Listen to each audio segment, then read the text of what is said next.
Hey folks, um, I thought I'd do a video response for this one. As Peter Taylor has suggested in various forums, I do tend to go on, but I prefer to go on by talking. So Tony has been talking about some comments that I made on her blog about how do we know what content somebody needs to know when they come to our classroom. One of the things that happens to me all the time in my classrooms is that my students look at me and they go, yeah, yeah, yeah, but what's that thing that you want us to know? So that secretly I have a hidden agenda of content that I want them to prove that they know. And I was in a classroom last week, a different kind of classroom, and essentially there was that point where everybody looked at me and said, yeah, yeah, yeah, but what is it that you want us to write down so we can put it on a test later? This is totally pervades our public education system and actually, frankly, every kind of learning environment that I've been in.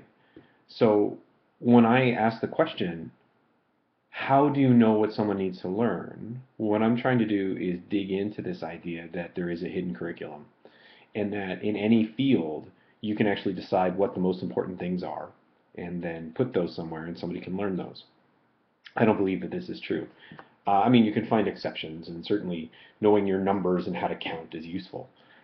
But in any real way, every time you make a decision about what you're going to teach somebody, you're excluding something else. And if you're going to take 25 people and bring them into a classroom, and I don't care if these are 6-year-olds or if they're 60-year-olds, that process of exclusion makes it more difficult for someone to be independent on the back end. So if you decide what all the content is going to be, what the curriculum of the course is going to be, then it's going to be very difficult for people to be independent learners because they're going to be independently moving towards that thing that you want them to do anyway.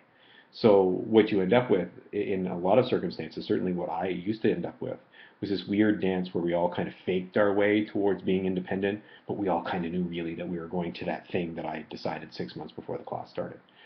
And further point to that, these things are they're cultural. So it used to be that in order to have content inside of a classroom, we would have to prepare these things ahead of time, go buy the book, get the book ordered, and get it to arrive because paper's really annoying. You need to print it on big machines and have to drive in a truck to get to places.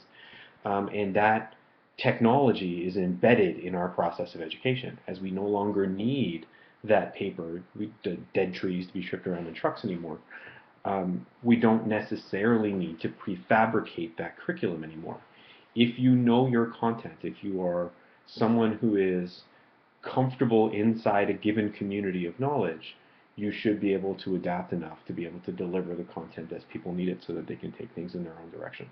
So I don't know if that clarifies what I'm trying to say, Tony, or at least the question that I'm posing, but to me it comes down to so many of the educational theories or approaches that I look at are founded in the idea that there is a canon. There is a group of things that people should know. I, as an educator, am somehow expected to know how to do that. And I think I certainly, at least, used to fake that, guess, try to figure it out, look at a book, steal someone else's curriculum.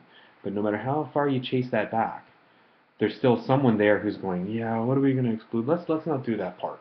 Let's just do this part over here. I think that's what they need to know more than that other thing. And that makes it really hard for people to be independent. And I think I would like to expose that negotiation so that the students can be part of it.